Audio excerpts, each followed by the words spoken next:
Today in this conversation, I am going to share with you why you are powerful but stuck, why you are fabulous but stuck, while you are the bomb.com, but you are stuck. Because remember, several things can be true at the same time. You can be amazing and incredible and powerful and amazing and all the adjectives that I can come up with and still be stuck. And can I tell you what else is also so powerful?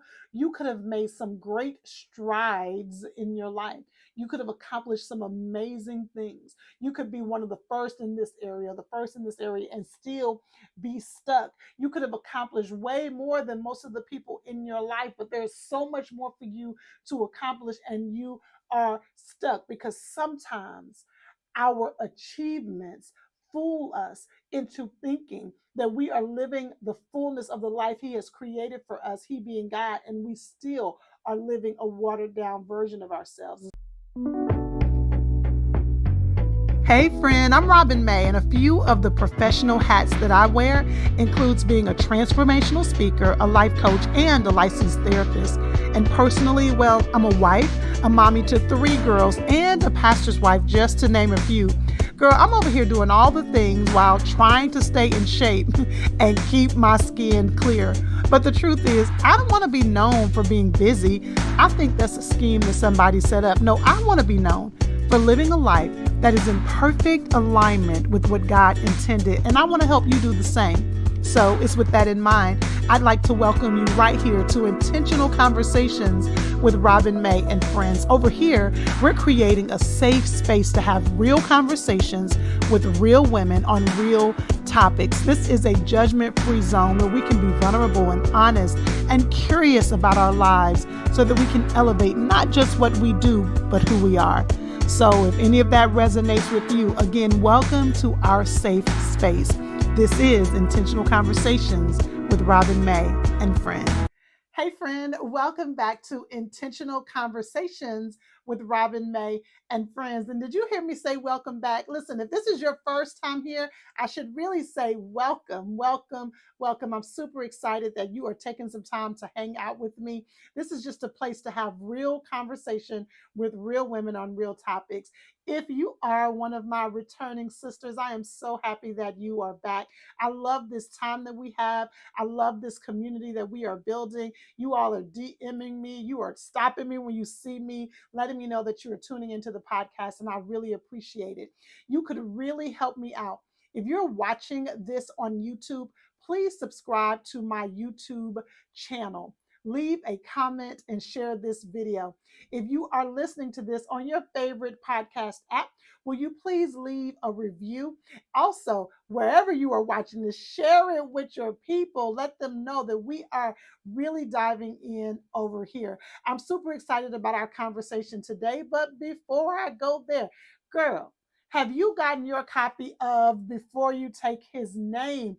I wrote this book back in 2008. This is the re-release, and it is available right now. Wherever you are watching or listening, you can look in the description and I'll have a link to purchase, or you can just go to robinmayonline.com/shop books. Books has an S on it. robinmayonline.com/shop books and grab your copy of Before You Take His Name. This book is perfect for a single woman who has a desire to get married. Even if you don't have a boo right now, ain't a boo on the horizon, you've decided you're taking a break from dating, you're not getting back on a dating site, honey, this book is still for you. If you got a serious relationship and you are trying to decide, is this really the one for me, girl? This book is for you. If you are married, honey, and you have just one single friend, all you need is one single friend, girl, buy this book for her. I really want to get this in as many hands as possible. If you are a member of a church and you all have a strong singles ministry, contact the singles ministry director. Tell them about this book. Have them reach out to me so that I can share more about it. This is a Christian perspective to saying I do, and I'm super excited about this re-release. All right, so make sure you grab your copy so that we can help people build strong marriages. All right. All right. So, what are we talking about today? Well, if you are watching this real time, you know that we are still in the month of March, and March is Women's History Month. And there is no way, as much of a girl's girl that I am, that I could let Women's History Month go by without acknowledging the power of women. I have a heartbeat for women. I love getting together with strong and powerful women. I learn from women. The majority, not all, because if any of the fellows are watching this, I know I got some men on my caseload, but the majority of my caseload are women and couples. But I love working with women. I learn so much from my clients. Let me tell y'all a funny. Oh my God, I cannot believe I'm telling this story. But I learned so much from my clients. One of my clients referred a book to me. She referred it to me a long time ago. I read the book, baby, low key became obsessed with it. The author of this book needs to give me some royalties the way I tell people about this book. So this particular client and I have been working together for a while. So a situation came up. It thought made me think about something with the book, and I was like, "Girl, you got to go to read this book. It is so good." The next session, she came back and she was like, "Ma'am, I think I told you about the book."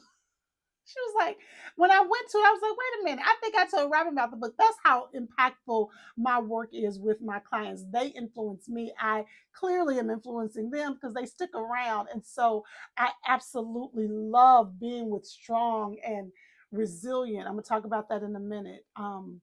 Creative, amazing women. And so for Women's History Month, that's what I wanted to talk about. I wanted to talk about the strength and power of women, but I also, because I wouldn't be me if I didn't do this, I want to share with you what 3 reasons you may find that you are stuck.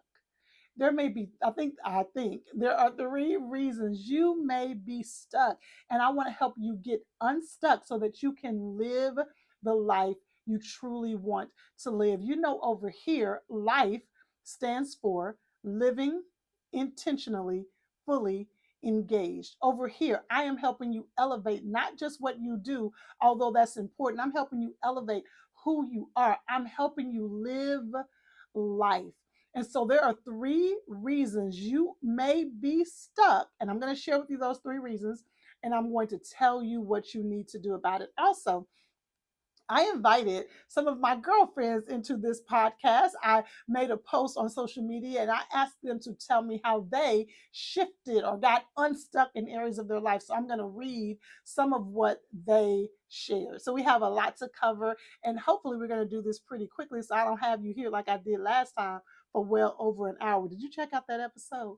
Y'all made me, y'all as in the algorithm, made me review Love is Blind. I've never done anything like that before. Did you check out that episode? Okay, so let's dive into this conversation.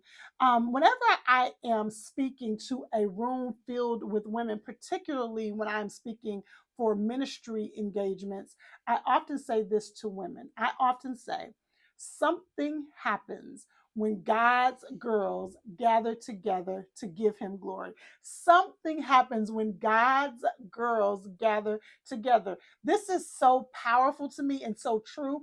At one point on my career journey, I even rebranded the work I do for women. I rebranded it to When Girls Gather, because something happens when girls gather. Now we've now rebranded once again to Live Life, because that really is the heartbeat of the overarching message that I have. But at one point, I even rebranded for When Women Gather, because something happens when we gather together, when girls gather together.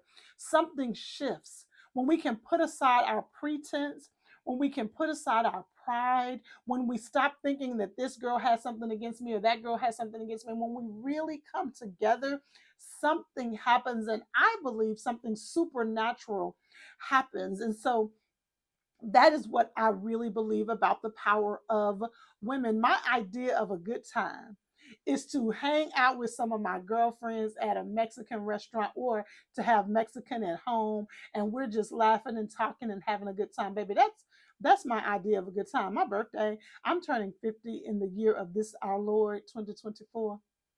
Let's just pause for a minute. Sis is turning 50. And my husband is trying to figure out what we are doing. And really, I want to say, baby, get me a penthouse at a hotel and let me just bring all my girlfriends together, just all of them, just everybody come together. We all just have on pajamas and we just sit around and have a good time. But I don't think that's what I'm doing. But that's my idea of a good time. And so I just love the power of women. And I have found, however, that there are so many women who are living on the sidelines of their own life. There are so many women who are living on the sideline of their own life. They are no longer taking center stage in their own life. They are allowing their understudy to get top billing in their life. And who is their understudy? I'm going to use this version to describe it. My girlfriend Lisa once said that she was tired of living the watered down version of herself. She said, I'm tired of living the watered down version of myself. And so when I think about us allowing our understudy to get top billing in our life, that's really what I mean by our understudy, the watered down version of you. You are allowing the insecure version of you, the overwhelmed version of you, the stressed out all the time version of you, the version of you that really isn't tapping into all that God has created you to be. That is who is getting top billing in your life. That is who is on center stage more often than not. Many of us are living a life on the sidelines. And I hope this episode will move you toward returning to center stage. Now, listen, the majority of the women who tune into the work I do are women of faith. And you know, I love you. You know, I'm with you. You know, I'm one of you. And so, what happens often with women of faith when they hear me say, I need you to return back to center stage of your life, they feel a little bit uncomfortable because many of us know if we love God, we really want God to be the hero of our story. We really want God to take center stage. But I want you to understand in Hebrews, woman of faith, woman of God, in Hebrews, the Bible says that he takes no pleasure in the one who shrinks back. He takes no pleasure in the one who shrinks back. And so, even God wants you to live life. He wants you to live the abundant life He has promised you. Now, we have gotten this idea of an abundant life confused. I understand that there's this huge movement right now of the soft life. And girl, I'm with you. I am with you. I too want to live my own version of the soft life. We are craving that and we are desiring that and we are longing for that because many of us feel overworked and we feel overwhelmed and we feel like we are often rebounding from some life challenge. And so we really want to be able to take a deep breath. We just want to be able to take a deep breath. I often tell husbands when I am working with couples that their wife wants to be able to take a deep breath. She wants to know that she can trust you, that she can depend on you, that she can rely on you. She wants to be able to take a deep breath. Ladies, we want to take a deep breath. I don't know why these fellas think we don't want them to lead. No, we want you to lead. We just want to make sure that you're leading. Somebody tell somebody amen. We just want you to make sure you're leading. We want you to lead. If I can trust that you can lead, I'm going to be good, right? My husband often reminds me, my daddy, may he rest in heaven. My dad told me one time, I called him, and I think Lee and I at that point maybe had been married 5 years, and I called him and I was complaining about my husband. And my daddy didn't really play that, you know. My dad really felt like, don't be calling, that's the man you chose. Don't be calling me complaining. And he really, really loved my husband. And he actually told my husband when we got married, he said, listen, Robin is now your responsibility. And so if there's an issue, I'm always going to have my baby girl's back. But I'm going to respect you. If you come to me, if y'all need something, if there's a challenge, I'm going to respect you as the man for you to come to me. Don't make my daughter have to come to me. And so my dad really, really loved my husband. He really did. And I'm not going to cry. But my dad passed away now almost 3 years ago. And one day I called him and I was complaining about my husband, about something that I felt like my husband should have been doing or should have been handling. And my dad said this to me. He said, Robin, a man is going to do one of two things. He is either going to fight you for control, or he is going to relinquish control. If he fights you for control, then your marriage is going to be contentious because you're going to be fighting him back. If he relinquishes control, he's going to say, okay, you want to handle it, you got it, you go ahead and handle it. He said, if you want your man to step up to the plate, I'm going to need you to step off of the plate. Change my life. It changed my life.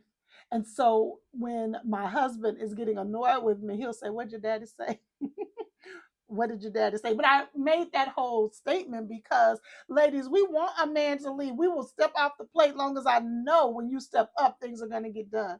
So I understand the reason so many of us are longing for the soft life, but we've gotten this idea of the abundant life confused because we're thinking that that's going to mean problem free or challenge free. And that's just not the truth.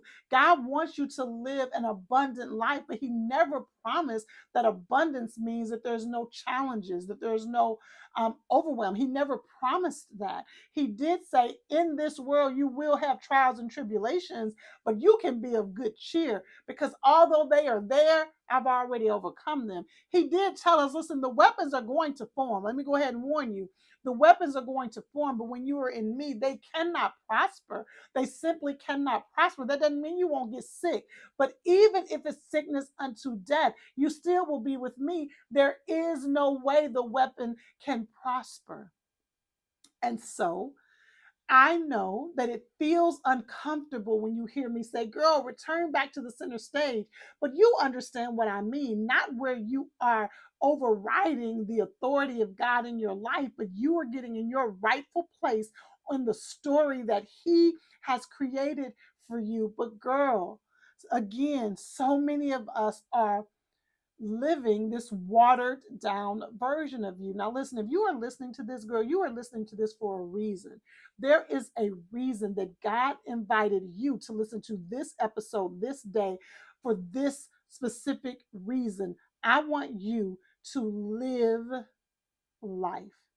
So when I talk about the fact that so many women are allowing their understudy to get top billing, I can relate to that. And often people are surprised when I say that I too find myself living a watered down version of myself. I wish I could pull up the poem. I think her name is Miriam. Ah, I don't remember her whole name. Miriam Wilson. I can't remember. But she wrote the poem called Our Greatest Fear. And that poem is just so powerful because she says, listen, our greatest fear is not that we are not powerful. That's what she says. Let's look it up real quick because some of y'all are saying it as I'm trying to say it. Some of you all are saying it for me, but let's look it up real quick. Our greatest fear, because this wasn't in my notes. Our greatest fear is not that we, oh my God, it gives me chills every time I think about it. Our deepest fear is not that we are inadequate. Our deepest fear is that we are powerful beyond measure. Her name is Marianne Williamson. Didn't she run for president? Let me read a little bit of this. I'm going to start from the beginning. It is our light, not our darkness, that most frightens us. My God, I can so relate to this. Our deepest fear is not that we are inadequate. Our deepest fear is that we are powerful beyond measure. It is our light, not our darkness, that most frightens us. We ask ourselves, who am I to be brilliant, gorgeous, talented, and fabulous? Actually, who are you not to be? Watch this. You are a child of God. If you aren't the one shining, she didn't say this part, this is me saying this. If you aren't the one shining, who should be shining? Just today, as I was out running, you see that light brag I just gave? Did you see that brag I just gave? Yes, baby, when I was out running, because yes, I am still running 3 days a week. But just today, when I was out running, I was thinking about the fact, and this is going to be hard to hear, girl, but just stick with me because you know I'm on your team. I was running and I was thinking, The Bible says that we have this treasure in earthen vessels. Y'all, we're supposed to be living an abundant life. And again, we're careful how we're defining abundant. That doesn't mean problem free, but we really are supposed to be living a life that is full and fulfilling and significant and impactful, because you have this treasure in this earthen vessel. And so if you shine, and if I shine, and if she shines, and if the girl over there shines, then we are literally lighting up the world. And so when I tell you to come from behind the stage and let that watered down version of you take a rest and you shine bright, I understand the fear of that. I often, when I think about this, I get this visual, and I have this visual of me, because I know that there are so many times in my life that if we stick with this analogy, there are so many times in my life where I am literally hiding behind the stage. There's this great opportunity before me, or there's this great light that is shining in my direction, and I am behind the stage and I am peeking out from behind the curtain, and I can see all the people who are waiting for me to come out there, and I say, I can't do it. I'm not ready for that. I can't do that. Oh no, man. And so there are these subtle ways that I began to sabotage. And if it wasn't for the people in my life, if it wasn't for the people who love me, who I now choose to listen to, I would not come from behind the stage. Even with Before You Take His Name, this is a perfect example of this. You guys see this cover. If you are listening to the podcast, I'm just holding up a cover of the book. If you want to see the cover of the book, girl, go on over to shop books, robinmayonline.com/shop books. And while you over there looking at the cover, girl, go ahead and order you a copy. Did I tell you who you need to buy it for? Did we talk about that? You need to buy it for any single friends you have if you're married. You need to buy it for your daughters. You need to buy it for your best friends. You need to buy it for yourself. But even with the cover, my husband really was saying, baby, you need to put yourself on the cover. And y'all, it was so bad we got into an argument about it, because I was like, no, no, no, I don't want to be on the cover. Not until he told me, he said, text Valerie. That's his go to, because he knows how highly I esteem the opinion of my girlfriend Valerie, who has written all of these books. And so he said, Robin, ask Valerie. And I asked Valerie, and she too agreed with him. And so I put and several of my other girlfriends, let me make sure I acknowledge other people, because I was trying to find somebody not to agree with. I was trying to find somebody not to agree with him. And so I ended up putting myself on the cover, and it was the right choice. But it's just an example, it's just one example. I could give you so many where I literally will begin to subtly sabotage because I am afraid of coming out onto the stage.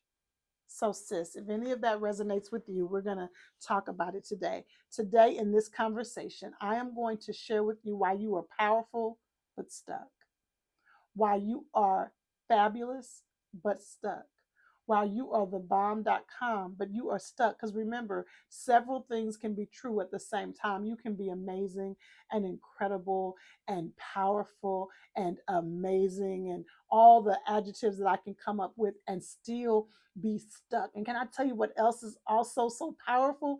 You could have made some great strides in your life.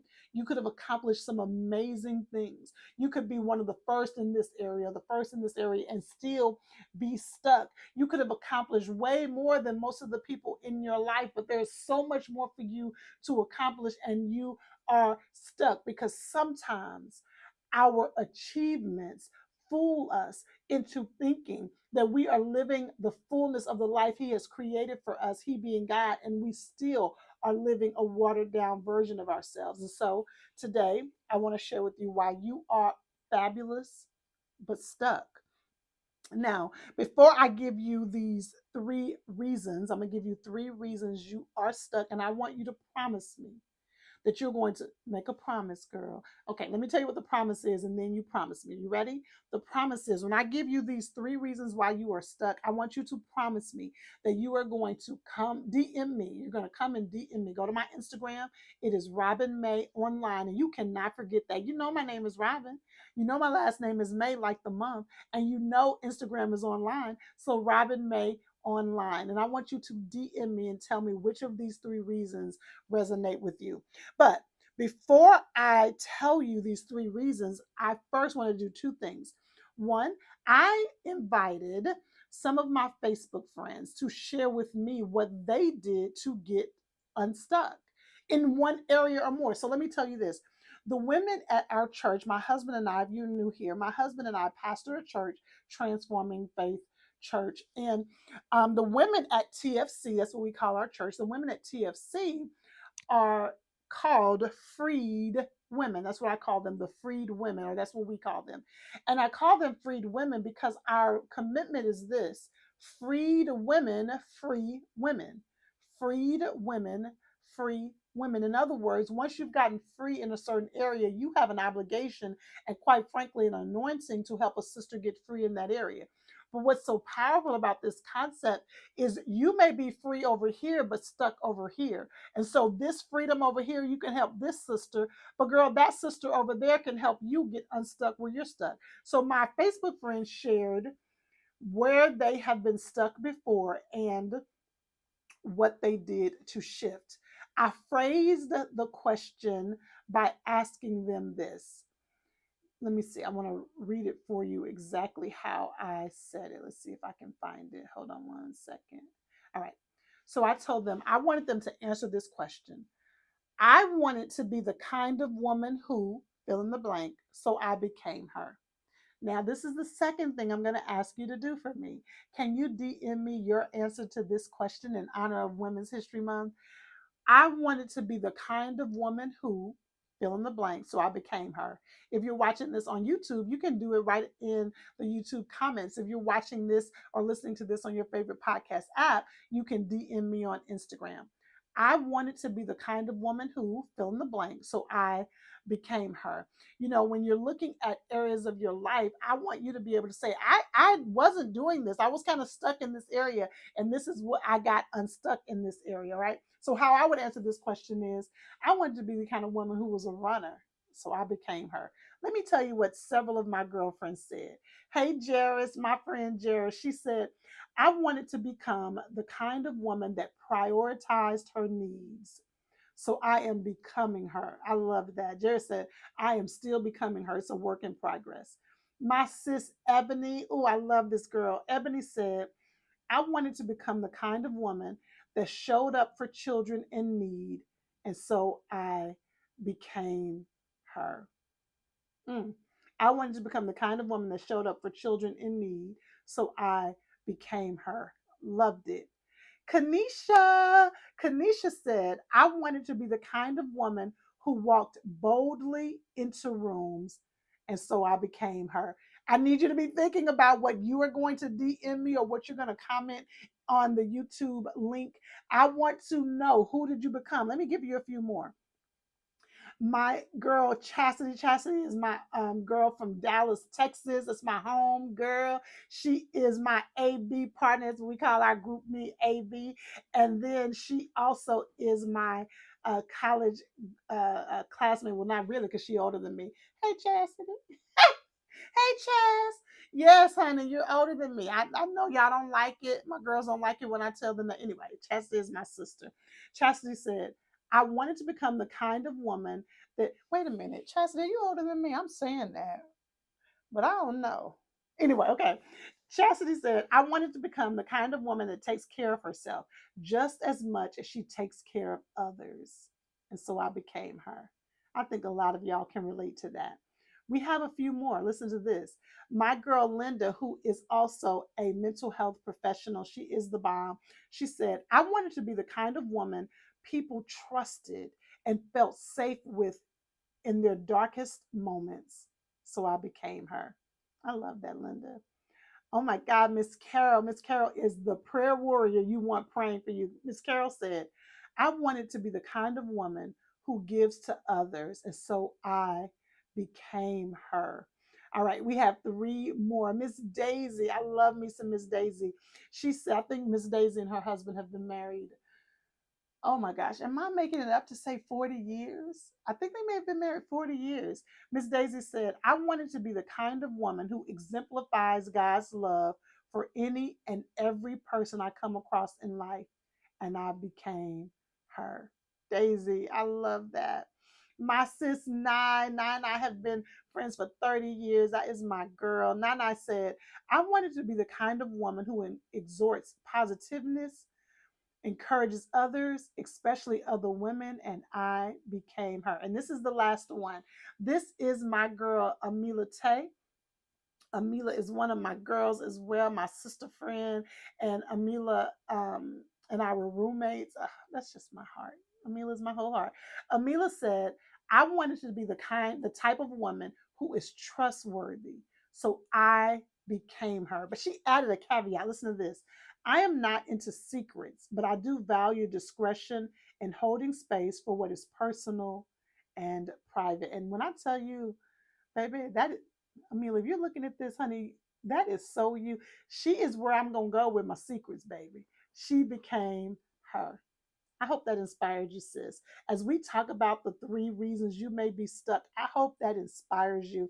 And I want to hear yours. I wanted to become the kind of woman who, fill in the blank, so I became her. Listen, women are amazing. We have an innate ability to nurture life. We are amazing. And listen, even if you have not given birth, you were created with an innate ability to nurture life into existence, whether it is figuratively or literally. That is innate within us as women. Women are resilient. We are resilient. And I know we are sick of having to be resilient. Somebody say amen. Can somebody just say amen, Robin, on that? I know we are sick of being resilient, but we are. And we need that strength as we navigate life. We are connectors. Even if you aren't a people person, you're still a connector. A lot of times, people who are not people persons, am I saying that right? Even if you're not a people person, the people that you do connect with, I bet you connect deeply with. Even if it's not a lot of people, the people you do connect with, you connect deeply with. We are connectors. Women tend to be emotionally intelligent. We know how to express our feelings. We feel deeply. We know how to name our feelings. And that's a bit of a generalization. But for the most part, we have an ability to tap into our emotions if we give ourselves the space to. Did you hear me say that, sis? If we give ourselves the space to. And so, if we're that dope and we're that amazing and we're that incredible, what's going on? Why are we stuck? I'm going to give you 3 reasons, and then I'm going to give you 3 things to do. And then we're going to get out of here, girl. This may be one of our shortest episodes. Not really already, because we already right now, this very moment, I think we're already at 30 minutes. But that's okay, sis. That's okay. All right. So let me give you the 3 reasons you may be stuck. You ready? Reason number 1, your internal dialogue is toxic. Your internal dialogue is girl, you need to be taking notes. Are you taking notes? Grab your phone, get your journal. I told y'all I want y'all to have a intentional conversations with Robin May podcast journal, a journal just for our work over here. Before the summer, y'all are going to be able to buy a journal from me for the podcast. I'm working on another journal for another program. I'll tell you about that at the end. But you'll be able to buy a journal for the podcast. Mark my word. Okay. Your internal dialogue is toxic. What do I mean? Well, if you think about what researchers say, we all have internal dialogue, and some researchers say, let me see. I think the research is that 90% of our internal dialogue is negative. Let me look that up because, baby, we're doing this real time. Let me see. Let me see if that percentage is correct. Hold on. I'm looking something up for those of you who are who are listening. I'm just looking something up real quick because I quote this number often, and I want to make sure I'm giving it to you correct. Let's see if I can get this very quick. Yes, I was going to say 90%. Somewhere between 80 to 90% of our internal dialogue is negative. What we are saying to ourselves about ourselves and about our situation. 80 to 90% of our internal dialogue is negative, but I'm taking it a step further and I'm saying 80 to 90% of our internal dialogue is toxic. What you are saying to you about you is keeping you stuck. Sis, we all have a schema, a way that we collect information very quickly to make a conclusion, to come to a conclusion. But if your filter is negative, your schema is negative, you're coming to negative conclusions. And if you aren't doing the work to change what you're saying to yourself, then more than likely what you're saying to yourself about yourself is negative. And if you're talking to yourself negatively, of course, how you're showing up isn't the way that you really want to show up. I like to tell women, you wouldn't say to other people in their face half of what you say to you about you. You know, I had to pause. And if you know me, you know I'm going to say that again. I tell people often that what you say about you, you wouldn't even say that to another person in her face or his face. And so, if you want to get unstuck, sis, you're going to have to change. We'll start by challenging your internal dialogue. What are you saying about you? What are you saying about your situation? Watch this. You know, I was going to go here. What are the stories you are telling yourself? So I'm sure you've heard that language before. What is the story you're telling yourself? What is the story you're telling yourself? Remember, I said we have a schema, and our schema is how we collect and process information. But your schema does it very quickly based on your past experiences and your past perspective. And so many times we come to conclusions, we tell ourselves stories, and we believe everything that we think. Can I rephrase that for you? I don't want you to believe everything you think. I want you to take the thought and challenge it. Many of you are thinking a thought, you're letting the thought come in, you're letting it have a seat, you're giving it some cookies, you're giving it something to drink, instead of challenging the thought. Just because you think a thought, it doesn't mean the thought is true. And so you're coming to some conclusions. Your schema is developing a story, and that story may not be true. So when you think about that job that you want, you quickly come to a conclusion about it, why you don't measure up. When you think about this friendship you want to develop with someone, you quickly come to a conclusion, a story you're telling yourself that she's funny acting, or she's not going to like me, or she has an issue with me. Somebody says the slightest thing to you, and you take that information and you decide that they're trying to be funny and they're trying to comfort you when that wasn't even their intention, but you've already popped off to them. And so now you're having challenges having solid friendships and relationships, and you've concluded your internal dialogue is because either they're so messed up or you're so messed up. What is your internal dialogue? What are the conclusions you're coming to? What is the story you're telling yourself? When you think about um, your future relationship, when you think about church, when you think about your family, it's your core beliefs that are fueling so much of what you think. And if you don't challenge it, sis, you're going to stay on the roller coaster of crazy. So, number one, the reason why you are stuck is your internal dialogue just may be toxic. You ready for number two? Number two is that you have a low tolerance for uncertainty.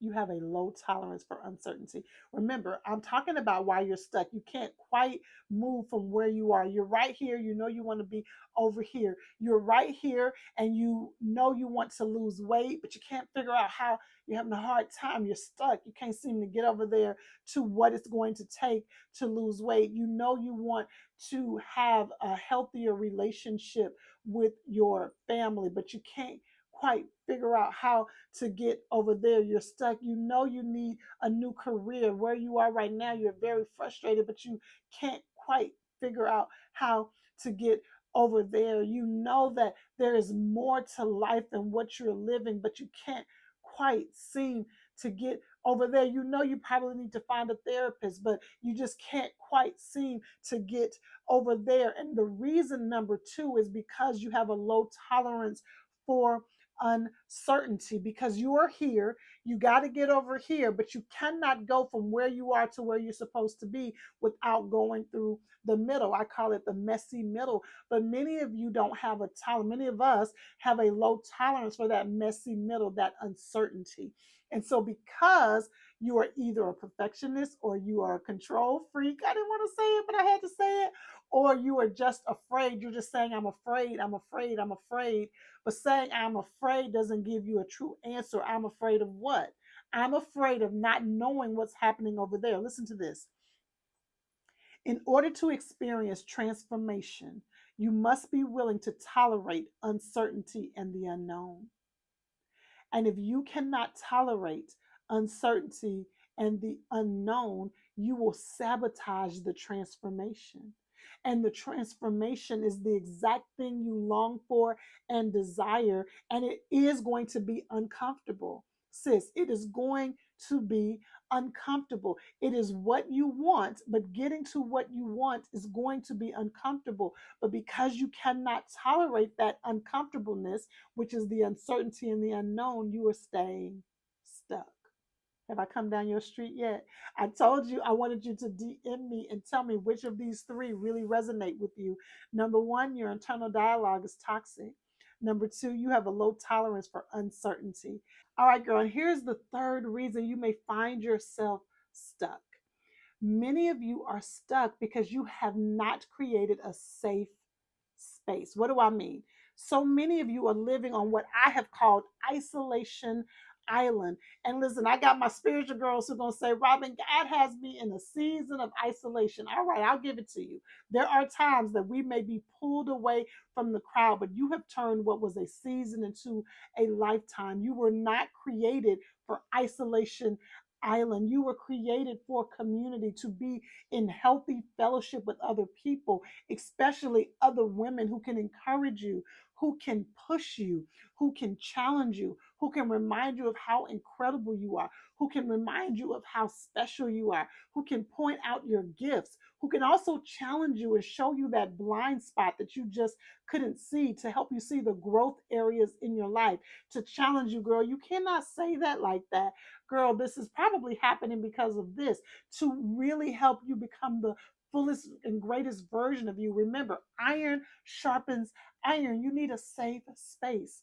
When I talk about a safe space is a relationship where there is no judgment, there is no condemnation. You are free to feel vulnerable or to be vulnerable and to share your concerns without fear of retribution, or again, without fear of judgment. But here's the thing: safe spaces don't just happen, they have to be created. And I know it feels a little bit lame. Like, will you be my friend? Yes, no, maybe so, like we did in elementary. Or, hey, there's this girl named Robin, and she does a podcast, and she said, I need a safe space. And so I'm thinking maybe you could be my safe space. I'm not telling you to do that. I'm telling you to allow relationships to grow organically. And as they grow organically, yes, there needs to be a mutual understanding that we are that for one another. I had a girlfriend of mine was in town. Hey, TT, and my girl Ray, who we have been friends since. Girl, me and Ray have been friends since I was 12, since we were 12. Anyway, these are my sisters, honey, and my sorority sisters, but these are my girls. And we happened to be in the car, and we were revisiting something that I say all the time, that I have learned to stop inserting myself in people's world in a way that they're not asking me to. And so I found myself often assuming that I had that kind of relationship with somebody, and I had to learn that I didn't necessarily have that role in somebody's life. And so, yes, you want to make sure that it's mutually beneficial. Some of you have had the opposite. Or maybe it's the same thing that I'm saying, that you are disappointed because you thought you had a different type of relationship with someone. So, yeah, at some point, you got to have that conversation like, listen, I want you to hold me accountable. I want you to tell me the truth. If I ask you a question, I'm really asking because I really trust your insight. Have that conversation. It has to be created. But it's not just created, it then has to be cultivated. In other words, you got to go in there and pull up the weeds and pull up the offense and pull up the frustration. Don't allow that stuff to fester. Make sure you say, Okay, girl, I know I was tripping the other day. There has to be some apologies sometimes. You have to cultivate it. It has to be created, it has to be cultivated, and then it has to be covered. It has to be protected from influences so that you can make sure that y'all can continue to be that for one another. This is not quantity. You don't have to have 15 people like this, but it is quality. You want to know that you have a safe space. Why? What is that connected to being stuck? Because those are the people who are going to hold your hand and pull you into that messy middle. Those are the ones, even if they can't be in it with you, they're going to say, girl, you can do it. Keep going. Those are the ones who are going to say, baby girl, you've been in that middle a little bit too long. You're going to have to make a decision. You have to come on out or go back. And going back is not an option. Those are the people who will help you. Transformation is going to require that you have community.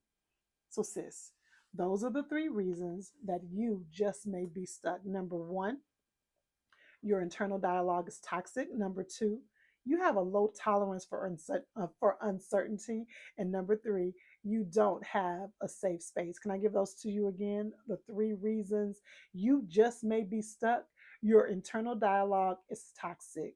You have a low tolerance for uncertainty, and you have not created a safe space. But you already know, girl, I'm not going to leave you hanging. We're about to get out of here, but we're not going to leave you hanging. I'm going to share with you very quickly three things I want you to do, something you can start today. Often, when I am helping my clients unpack something, when I'm helping my girlfriends unpack something, they will say, okay, Robin, I get it. Yes, yes, I know. But what now? What's next? I'm going to share with you what's next. You may not like it, but girl, I'm going to tell you anyway.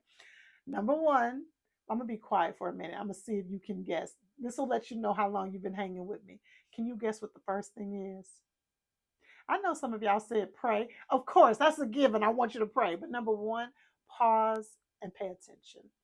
I want you to pause and pay attention. The reason why I said you may not like it because you're ready to do something, but that's not the first step. You need to pay attention to what is working and what isn't working in your life.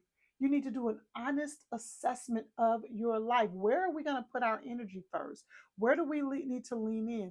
What do we need to do? You need to pause and pay attention. And you can start by asking yourself three questions. What do you feel? What triggered the feeling? And what is the feeling trying to tell you? Girl, you can work on that this week. The next time you feel something intense, don't rush past it. Don't just keep going. Pause. Pay attention. What are you feeling? What triggered that feeling? What is that feeling trying to tell you? Journal it. Call that friend that's in your safe space now and say, girl, help me unpack this. Pause and pay attention. Pay attention to what your tell is. Tell. I can tell when I'm feeling really, really stressed because there's a pain that happens in the shoulder blade of my left shoulder. That's a tell for me, like something is going on. I can tell when I'm in my feelings, honey, and I'm on Facebook and every little thing is irritating me, and I start typing and I'm responding to somebody and I'm getting ready to give them my harsh opinion or just my opinion on a Facebook post and I'm going long. That's a tell that I'm feeling some kind of way because I normally have enough sense not to get into ridiculous social media debates. So when I start doing that, that's a tell for me. What do I mean by a tell? Paying attention. What is a signal, a sign that you're off?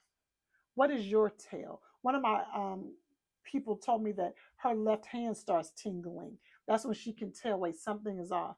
Pause and pay attention. Stop ignoring what your body, what your soul is trying to tell you. You can start this today. I know you may feel stuck, but you can get unstuck by pausing and paying attention to what's going on with you. That's number one. That's the first thing I want you to do. Girl, if that's all you can do, stop the video right now. Well, don't stop because I got something else to tell you. But stop the video in a minute. In a minute. Just write that down. Pause and pay attention. That's the first thing. Number two, as you're pausing and paying attention, I want you to learn how to explore your patterns. Explore the patterns that show up in your life. What is the pattern that happens with you in friendship? What are the patterns that happen to you in dating? What are the same arguments you and your spouse get into? What happens when you're trying to lose weight? What is that pattern? What happens when it comes to ministry? What happens? What is the pattern? What has been your pattern when it comes to your work?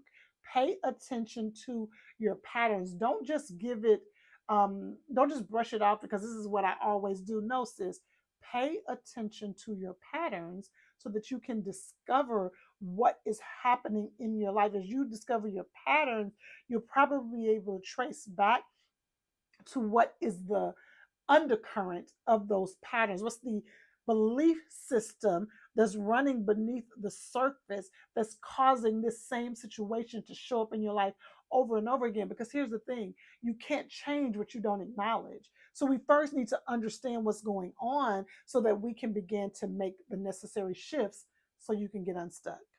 Number one, pause and pay attention. Number two, explore your patterns. Here's number three. I want you to PACE yourself. What's that spell? PACE. PACE yourself. This is an acronym. What does it mean? Prioritize self care. You've got to care for your soul. I said self care, but I really want to say self and soul care. You have to care for your soul. You have to prioritize self and soul care. Just do some deep breathing daily. Journal daily. Get out in the sun daily. Talk to somebody you love daily. Turn on something that makes you laugh daily. Prioritize self care. The A, acknowledge what you really want. Girl, you haven't even acknowledged the life you want. What do you really want right now within the realm? Listen to this question. Right now, within the realm of your reality, what do you want? I know you want to be able to be on a yacht 7 days a week, having somebody feed you lobster and pouring you wine. I know that's ultimately what you want, but since we're not there yet, right now within the realm of your within the realm of your reality, what do you want? What do you really want? What is something that would bring joy to you? Acknowledge it. Just acknowledge it. That's A. C, carve out specific steps. Let's just start with the first thing you said you really want. Carve out specific steps. What will it take to get there? Carve out. Remember, I'm saying pace yourself. You asked me, what do you need to do? I'm telling you, you said, Robin, I am stuck. What do I need to do? I'm telling you, after you've acknowledged, carve out specific steps. This is all I want. Take a picture of that and send it to me. Write down the specific steps it's going to take for you to get to what you want. And then E, for PACE, is evaluate what is working and what isn't when it comes to what you want. What is working and what isn't. So I just gave you some strategies that can help you get unstuck. Girl, I'm telling you, do this, and then listen and watch what happens. Number one, pause and pay attention. I gave you three what questions. What do you feel? What's triggering the feeling? What is the feeling trying to tell you? What is your tell? That's outside of those three what questions. The next thing is, what is your tell? Number two, explore your patterns. What's that undercurrent? Number three, pace yourself. Prioritize self care. Acknowledge what you want. Carve out specific steps and evaluate what is working and what isn't. In honor of Women's History Month, it would do my heart so good to know that I am sharing something with you that's helping you shift your life, that's helping you live intentionally, fully engaged. If this episode helped you, will you DM me and let me know? Will you share this with someone? Tell them, girl, I need you to listen to this. This is how you can begin to create a safe space. Send it to somebody and say, girl, let's jump on a call and discuss your takeaway. I hope that this has helped you, and I cannot wait to talk to you in the next episode. I'll see you later. Hey, friend, listen, I'm super excited that you listened to this episode of Intentional Conversations with Robin May and Friends. But before you go, did you know that my book, Before You Take His Name, is officially available for you to purchase? Just head over to robinmayonline.com/shop books. robinmayonline.com/shop books.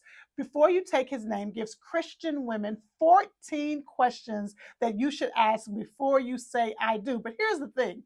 The book is actually best for those who may be casually dating, or girl, even if you're not dating at all. This is the time to read the book because it will allow you to set a healthy a healthy a healthy foundation when you start to get serious about somebody that just may be the one. So if you haven't already, head over to robinmayonline.com/shop books, or if you're watching this on YouTube, it's right in the description of this video. If you're watching this on your favorite podcast app, you can find it in the show notes. Or if you're following me on Instagram, you can head over to Robin May Online and click the link in my bio. Listen, girl, if you're married, will you go ahead and order it for one of your single girlfriends? Tell them I told you to send it to them. Again, Before You Take His Name is available for purchase. Go grab your copy.